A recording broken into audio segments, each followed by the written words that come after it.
Hello, today we are going to start our next lecture. It is called the types of surface modifications. So, in this particular lecture we are going to discuss about the various types of surface modifications. So, before going to start this, I first let me tell you that what is the purpose of doing the surface modifications, what benefits we are going to do, why we are going to do, and then what are the methods generally we are adopting to do the surface modifications. So, first let us know the definitions of the surface modifications. So, it is an act of modifying the surface of a material by physical, chemical or biological characteristics different from the ones originally found on the surface of a material. So, from that particular definitions we can understand that when we are talking about the surface modification, so we are doing to modify the surface, right. If there is any problem or maybe if there is any contaminations or maybe if there is any impurities or maybe any kind of hazardness on the surface of the bodies, so we are trying to modify it. By which method we are trying to modify it, that mechanisms is known as the surface modifications method. And whatever the materials we are going to deposit or maybe we are going to put on the surface of that particular material, that should be the different from the base material. Now, what is the purpose of the surface modifications? So, first one is enhancing the anti-corrosive properties. In the last several slides I was discussing about the wear, I was discussing about the abrasions, I was discussing about the surface hazardness or maybe some kind of chemical attacks. So, when we are making a materials from a material scientist point of view, when we are making certain kind of materials, we are using the materials for various applications. So, when we are using those materials, maybe we do not know that what purpose we are going to use, maybe we are keeping that materials into some chemical environment or maybe the atmospheres where maybe some kind of reactions can be done. So, due to that maybe some kind of corrosions can take place onto the surface of that particular material. So, just to remove or maybe delete or maybe give some protections onto that surface of that particular materials, we are going to do the surface modifications. Next, improving the electrical conductivities and the optical properties. Maybe my material is a insulator material, but by doing the coating of any conducting materials, we can make that material as a electrical conductor, or maybe we can use it for some optical purposes too. Next, increasing the bioactivities, maybe that material can be used for some biocompatible material, either I can use that materials because for some maybe some medical applications. So, when we are talking about nowadays we are talking about some kind of metals or maybe some kind of polymers which we are going to use for our biomedical applications, like for hip replacement, maybe elbow replacement, maybe any kind of joint replacement. But sometimes what happen, maybe that material is not readily accepted by our body. So, what we are going to do, we are trying to do certain kind of coatings on that particular materials by which that can be material can be accepted to our body. Next, improves adhesion properties, so that stickiness or maybe the rather we can say it, maybe I am doing the coating on particular material so that it should not be come out like a barrier, any kind of barrier layer we can put onto that particular material. Improves component lifetimes, resistant to aggressive environments, produce biocompatibility, that should be biocompatible. Nowadays we are very much concerned about the pollutions or maybe that whatever the pollutions is coming from the material waste. So, we are trying to make certain kind of materials which should be biocompatible, so that when after finishing its life, when we are putting or maybe throwing that material into the environment, it should not create some kind of toxic gases. Then create permanent wettability, produce the hydrophobic characteristics. So, these all are the also some kind of applications or maybe some kind of purposes which we can get from the surface modifications. So, from the left hand side figure you can understand there are some benefits which can be included for surface modification process. What are those? First one is called the surface chemistry control, then uniform 3D treatment, long treatment lifetime, roll to roll compatibility, specialty chemicals and cast off additives. So, these all are the different benefits, or maybe rather we can say advantages by using the surface modifications method. And right hand side you can see how or by which properties we can analyze the surface modifications. Says let us start from wetting, then leveling, scratch resistance, matting, abrasive resistance, block resistance, glow enhancement, soft fill, water repellency, adhesions and slip control. So, there are numerous applications by which we can control the material properties, we can change the material properties, we can change the acceptance of that particular materials to us, so that it can behave something totally different than the previous one, or maybe it can show some better properties in terms of physical properties, chemical properties, or maybe the mechanical properties. So, in this particular slide we are going to discuss about the different technical resources for the surface modifications. So, in a layman term I can say that there are various types of sources. By adapting these sources we can do the surface modifications techniques. So, mainly these all are the background of the surface modification techniques. So, first one is called the plasma treatment. Maybe that plasma treatment you can adapt for doing the surface modification. So, this is a one kind of resource for your perfect model, or maybe the corona discharge, then parylene coating and the photolysis. So, in depth in the next slide we are going to discuss about these 4 surface technical resources. Next we will discuss about the plasma. So, as we know that plasma is nothing but the 4th state of any matter. So, if we agitate those materials it can shows the 4th state, that generally normally we know that solid state, liquid state and the gas state, and plasma is called the 4th state of particular material, that is beyond these 3 normal states. So, plasma is a reactive treatment process where positive and negative ions, electrons and radicals react and collide as long as an electrical potential difference exists. What is the surface advantages? Surface chemistry is highly selective and unique ability to treat a material 3 dimensionally. So, the simple thing is that I am having some target, I am agitating that target so that it can release certain kind of ions or maybe the electrons, then we have to collect these ions and electrons and we have to do the bombardment onto that material surface. So, by which the surface chemistry or maybe the surface properties can be changed. So, what are the disadvantages? High plasma system price and low rate of productions, large chamber size and higher power, because for this particular case we need some controlled atmospheres, we need some inert gas, we need some controlled temperature or maybe the ambient conditions, so that we have to maintain that constant atmosphere all over the experimental time. So, that is why it is little bit expensive and the machines are also too sophisticated and too large also. Plasma treatment helps to microclean to enhance the surface weighting of additives, functionalize groups to improve surface energy, establish a hydrophobic and hydrophilic properties. So, by changing the material properties or maybe by doing the surface modifications by the ion bombardment or maybe the electron bombardment, we can change the material properties. So, from this particular figure you can see that before plasma treatment the poor adhesions of paint on adhesive device. So, how many times we are putting the paint onto that, but it is not sticking, means its adhesion properties is very less, it is coming out.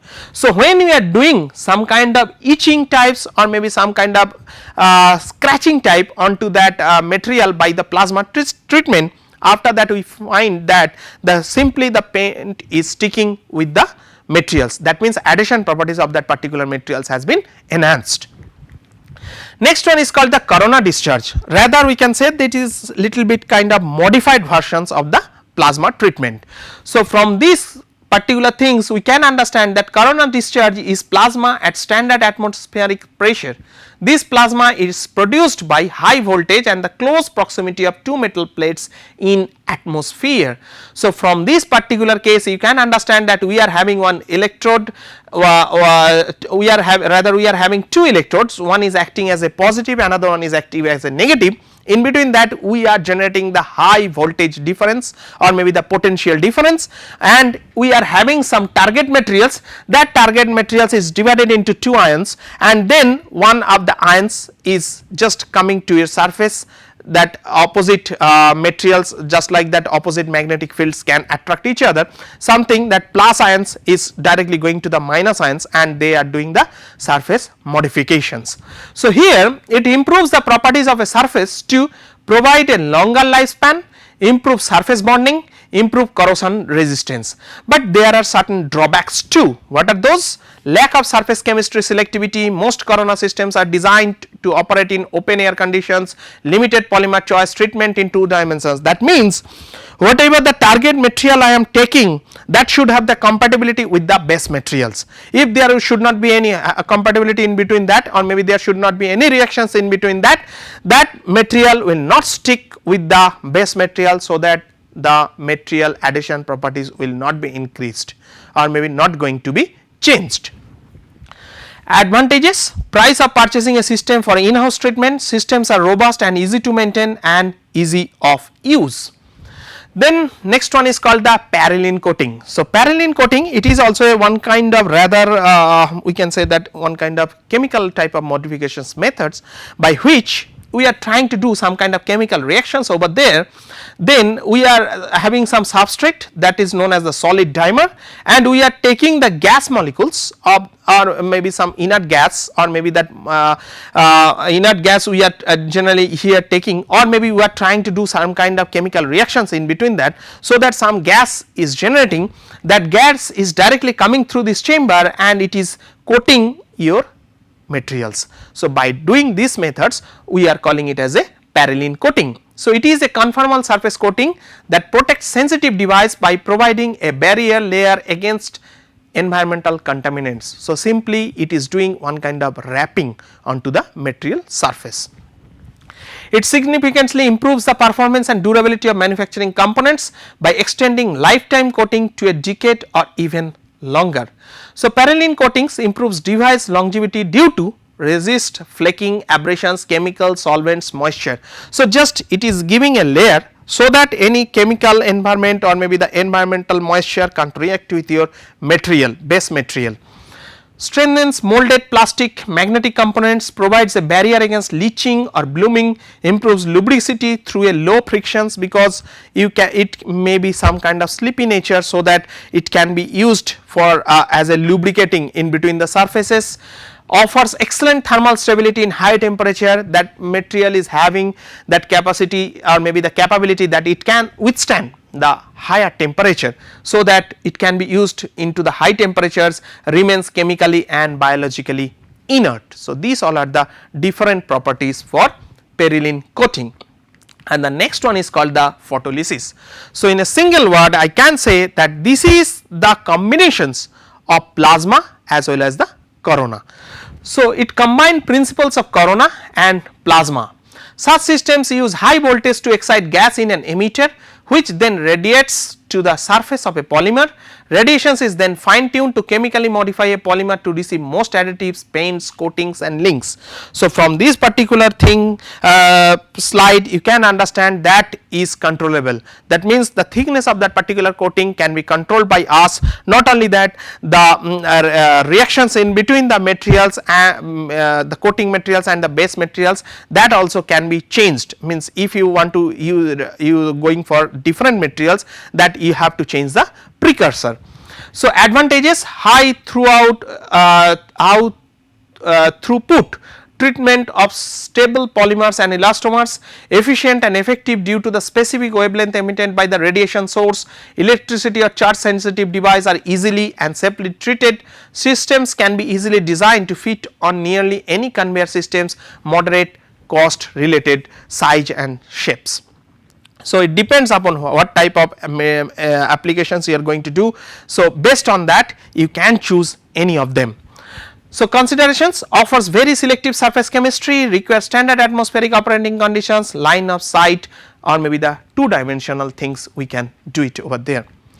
Next, it is a just rather we can say that this is a one kind of examples, that by which adapting which functional groups and for doing or maybe solving which problems we can do the surface modifications, and what are the characteristics or maybe the what are the remedies or maybe the what are the results we can get by adopting this kind of functional groups. Say let us take one example, suppose we can adopt the hydroxyl functional groups. Generally we can get it from the alcohols itself, examples is ethanol, glycerol, sugars. The characteristics is we can get the polar characteristics or maybe the hydrophilic characteristics of that particular material, or rather we can say if we take the amino NH2. So generally we are getting a class names is amines, we are getting these materials from the amino acid. So what kind of materials properties we can get? We can get the polar, hydrophilic and weak base.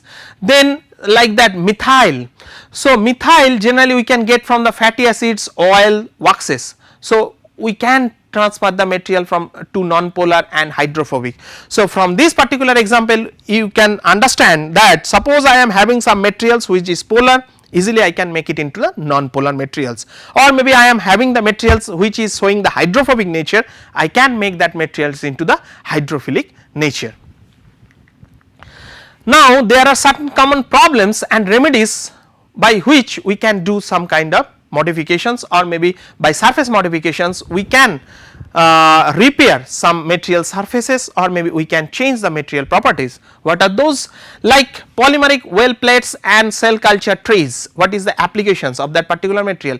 What type of problem generally we are getting? We are facing the problem like polymer properties inhibit or interfere with reagents or cultures. Yes, of course, because polymer is having a high affinity to react with the chemicals, or maybe to react with the any kind of chemical environment. So just try to do some kind of modifications, we can observe or maybe we can stop that problem, so that that polymer will not be reacted with the any chemical environment or maybe with the chemicals. So enhancement in surface properties by grafting carboxyl, amine or maybe the hydroxyl groups. Same thing we can go for some kind of semiconductor materials or maybe electronic devices like PCB boards, flexible circuits, spotting or in some kind of encapsulations. So non-uniform anti-shocks and anti-corrosion coatings or poor wear bonds, these all are the problems generally we are facing in our day to day life. So what we are going to do? We are doing some kind of plasma cleaning to promote uniform and consistent coating on an atomically clean surface. So first we have to see the problems, then we have to know the remedies, then we have to do it accordingly. In the next slide we are going to discuss some kind of latest techniques generally we are adopting for doing the surface modifications. So what are those? First one is called the attachment of bioactive functionality. Generally we are doing this kind of modifications for the biomaterials.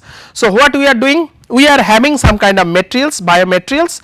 So biomaterials is having some kind of functional groups on the top of that, right, at the surface. So if we keep that material for a particular time, either that material will degrade or maybe that material will react with the environment and its properties can be changed. So by solving these problems we are going to add some kind of biodegradable or maybe bioactive materials to the surface, so that by chemical reactions that material can react with that materials and that can do certain kind of coatings onto that material. So surface modification techniques enhance biocompatibility of material without changing the bulk properties. Biocompatibility is heavily dependent upon surface properties as well as the interactions between the surface and cells and or proteins or between cells themselves. Bioactive functionality can be attached through large extracellular matrix, protein or maybe fragment bioactive coatings, covalently bound short signaling domains, chemi-absorptive short signaling domains, physioactive short signaling domains. So these all are the different, or maybe rather we can say the various techniques generally the biotechnology people are adopting. And from that particular figure you can understand that we are having the base materials and top of that we are attaching some kind of bioactive molecules or maybe bioactive materials, so that that material can be coated or maybe it should be insulated from the any kind of environmental attack. Next is called the intensify porosity of surface. Generally we are doing this kind of techniques for the drug delivery. Nowadays people are talking about the targeted drug delivery, right. We are trying to adapt some kind of materials and we are trying to put those through the medicines, and then we want to see that what is the effect in it. Nowadays people are using some kind of nanofillers. So when we are adapting those materials, we are trying to see that we are trying to do that material should have different pores or maybe that different holes, so that the medicine can be easily absorbed in between the pores and holes, and when it will go into our stomach, so automatically that medicines or maybe that drugs can be released easily, so that it can go to the affected portions. So the purpose of a drug delivery system is to devise methods that enables delivery of a therapeutic agent that may have suboptimal physiochemical properties in biological tissues. Drug carrying nanoparticles or smart drug carriers enter through pores to the cells where the drug or gene is further released and activated. So some cases that maybe that drug can't reach properly. So what we are doing, we are trying to make certain kind of microfluids which is having some pores. So we are injecting the medicines in between that pores, and that microfluids can easily go to the affected parts, and while it is reaching to the affected parts, easily it can release the drugs, so that it can do the remedy at that particular point. So few techniques associated with physical energy are listed below. So like this, electroporations, magnetoporations, thermoporations and the sonoporations. So physical energy like electric field, magnetic field, temperature, ultrasound. There are certain disadvantage also, irreversible electroporations, cell dealt with high fields. So like still now these all are the methods which you are using from the past, but now we are trying to modify those methods by doing some kind of material or maybe by preparing some kind of materials which is having the higher porosity.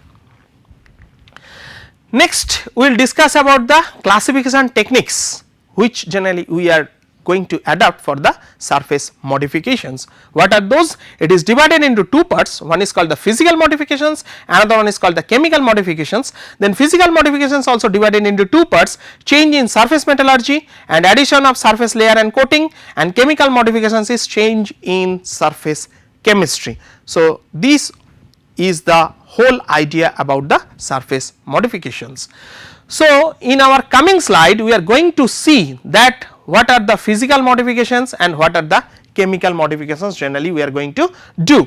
So like thermal treatment, mechanical processing, other environmental treatments, by adapting all these methods we are going to do the surface modifications. And the right hand side you can see some kind of cladding, thermoreactive diffusions, electroplating, hot dip coating, ceramic coatings, organic coatings and lining. By changing the surface layer or maybe the surface chemistry, we are going to do the surface modifications. And also the chemical reactions is like that we are going to do by pack cementations diffusions, ion implantations, thermochemical diffusions, chemical / electrochemical conversions, laser alloying. So these all are the different techniques generally we are adapting for the surface chemistry by changing the surface or maybe rather we can say that by changing the surface chemistry we are doing the surface modifications. And in summary, if we discuss about the whole slide what we have discussed till now, so the thing is that here we have discussed into two parts, one is called the surface modifications is mostly done through by which method, change in surface metallurgy, change in surface chemistry, additions of a layered surface coating, attachment of bioactive functionality, intensifying porosity of the surface.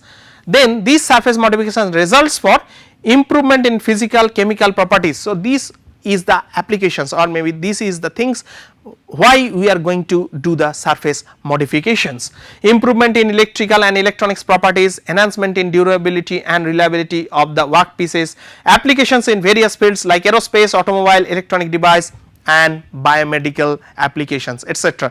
So there are n number of applications generally by we can do by these surface modifications, or maybe that we can change the surface properties, by that our material can be accepted to any environment.